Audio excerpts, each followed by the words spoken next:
Sagittarius. It is still Sagittarius season, so happy Sag season to you. This is going to be a reading for the month of December. We'll look into money, career, job, financial outlook forecast. We're going to look into relationships, partnerships, possibly romance and love. And then we'll also check into the area of things you might not see coming. Hey, I'm Cosmic Christie. This is the Cosmic Circus Tarot. I'm so glad you decided to join. Okie doke. So we're going to go ahead and get started. So for money, business, career stuff, the first card that came up was the Emperor. The Emperor is the divine masculine. He is ruled by Mars. Mars just went into retrograde. That happens every 2 years. And Mars in retrograde is very different than Mercury in retrograde. Mercury in retrograde is like the time, because it happens like once every 3 months, 3 or 4 months. It's like a time to go back and like review, reassess, reevaluate. And it's more of a period where like, let's just hold off and not make any decisions yet. Whereas Mars in retrograde is a very different energy. It only happens 2 years. So it's more there is that still that, reviewing and reassessing energy, but reviewing and reassessing with the intention that like, oh, okay, that wasn't where I wanted to go. I want to go this direction, and then confidently moving in that direction. So it's action oriented. So we have that. We also have excited. It's that little golden retriever puppy. And so something is worth being enthusiastic about. And then we also have the magician. The magician is about, harnessing your willpower. It is the card of manifestation. He has all 4 suits of the tarot deck on this one card, and he has the ability to harness his energy and create whatever he wants to create. So it would see that in either business, career, money, or job opportunities, you definitely are in a place of power. The Emperor and the Magician, that is like masculine ass energy. That is taking charge, kicking ass, and taking the names of the asses you kicked. And yeah, something worth being excited. So it almost seems like either like a new opportunity, perhaps you just got some type of raise or promotion, perhaps you just became a manager somewhere. I also get maybe the Spirit saying like maybe like your boss or like owners at your company or like somebody higher up is really excited about the work that you're doing. Very nice. All right, so let's get another card. You got the 4 of Cups. Well, so this is a very different energy than what we've had. So why is 4 of Cups here? That's stagnancy. That's like emotional unsatisfaction. And the 5 of Cups. So 4 of Cups, 5 of Cups.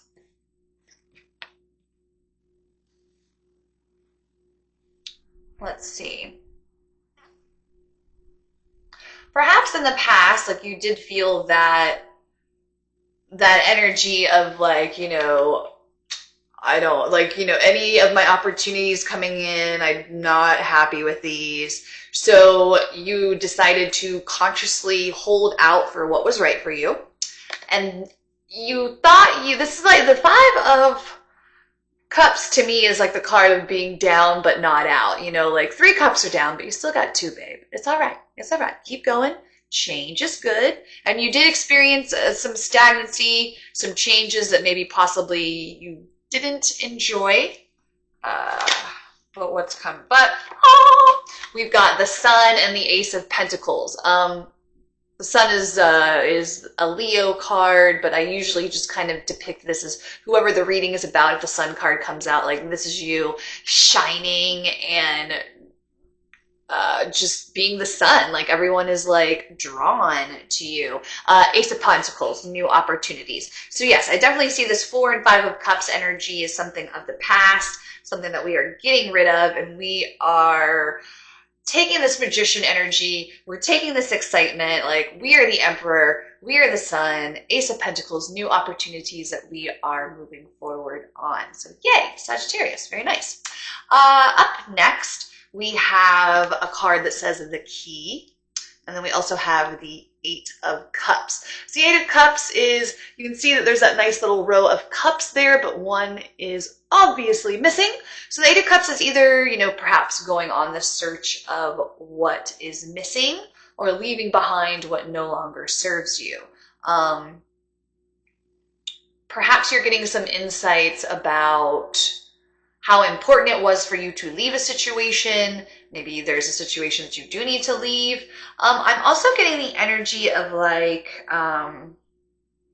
if you are in a relationship, whether that be, a coworker, a romantic partner, your child, your parents, whomever, if you are having any sorts of, negativity, any sort of arguing and whatnot, this is almost kind of telling me that like, it's going to be key for you to be the bigger person. Like, just walk away from the argument. Especially if it's something that you don't really feel is that important, and or if there's not going to be able to, a resolution isn't going to be coming from it. Like, what's the point? It's like people arguing about like religion and politics. Like everyone's just so entrenched in their current viewpoint. Like you're kind of wasting your time and your energy trying to convert them over to your side, right? So I see this as a need to just like walk away from the things that don't matter in your relationships, like the petty bullshit. Don't engage in it. What's the key? What's the key? We got Strength and the King of Wands. So another Leo card coming out with this Strength card.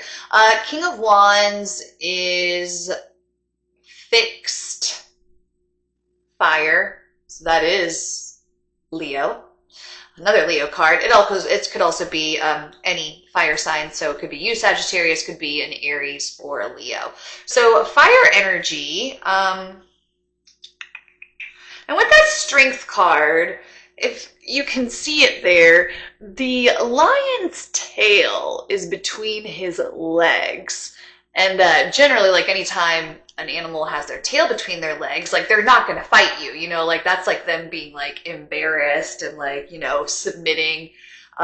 So I do think that there's something to be said there. The Strength card is less about forcing something to happen, and the Strength card is more about being able to stick with a situation and eventually gently coax it to go in your direction.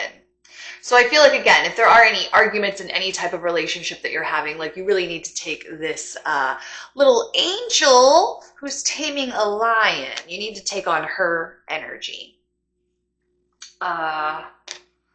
And again, if I had to guess, I don't know, like there has to be, there's not a Leo involved in this, then there's definitely some type of fiery person. And if it's not an actual Leo, maybe they just have like the characteristics of a Leo. They are, they're the lion, they inspire some and intimidate others. They're usually a creative person that is not afraid of the spotlight. So if that kind, or maybe even it's somebody that like has like a lion's mane or something with like really long, beautiful curls or kind of wild, or maybe just like that's their personality, a little bit of like a wild, ferocious, big cat energy. But at any rate, it does seem like the best way to approach this individual, or maybe he's just talking about somebody who has a very fiery temper because King of Wands is here and he fiery boo, yes he is. So really taking the fire out of how you communicate, really trying to be a lot more calm. And again, like I said, gently coaxing a situation in your direction. We also have Temperance, which is basically another card of gently coaxing something into your to your benefit. The Temperance card, as you can see, like she's kind of gingerly putting the water into the cup. She's just dipping her little toe into the water. To temper means to fine tune, to make adjustments, to counterbalance. If Temperance is the energy. If somebody told you, like if your boss told you at work, like, oh, okay, I think you're headed in the right direction on this project. We just need to temper it a little bit. You're not going to go and completely change what you did. You're just going to go back and tweak a few things. So again, I don't see that there's not any big issues in this relationship other than perhaps there's a little bit of disagreement going on right now. And maybe take the energy of, sometimes it's more important to be kind than to be right. And especially if this is with a loved one. We don't want strife in our life. That's not fun for anybody. For what you don't see coming, Sagittarius, you've got the card of Jupiter, and Jupiter is all about expansion. And then I do believe, since I haven't seen it myself yet, I haven't gone outside at night, but since like December 6th to possibly like around the time of the full moon, the 15th, Jupiter is actually going to be it's most visible in the sky because we are at its closest. I think it's the perigee when we're closest to it. 9 of Cups is with that. So, Jupiter's about expansion. If it's good, more good. If it's bad, more bad. And you got the 9 of Cups. So that's generally a positive card. So it seems maybe an expansion of positive emotions for you, an expansion in emotional fulfillment.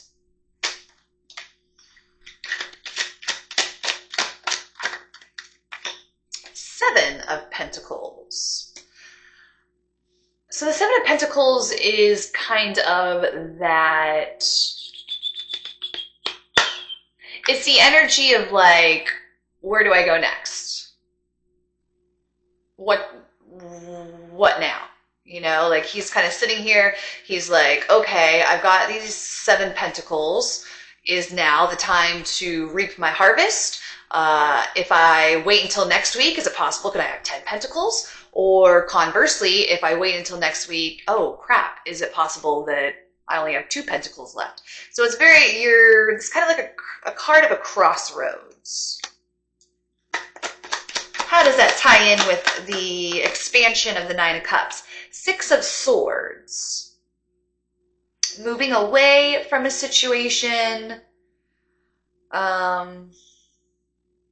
being protected and guided towards something. I just said that little man there, it's either Greek or Roman or something, like he was the guide that brings you into the river Styx, which, I guess brings you into heaven or Hades. So, okay. So I feel like this has to do something back with this work situation. Because like we said, we've got this unhappiness with the 4 and 5 of Cups. And then we feel like we have new beginnings. So this almost feels like, I feel like Spirit is actually guiding you to this job or to this career money opportunity that is going to expand your emotional fulfillment as well as your financial situation. All right. Beautiful. Wheel of Fortune is at the bottom of the deck, so I do see things starting to turn in your favor, Sag. Have faith in your dreams. Waxing crescent moon. Perhaps that moon phase could be significant for you. And yeah, like I said, there definitely was some sort of period of instability in career and finances. But I think if we just have faith in our dreams, they can come true. Thank you for joining me. And like, subscribe, comment. Cosmic Circus Tarot. Thanks.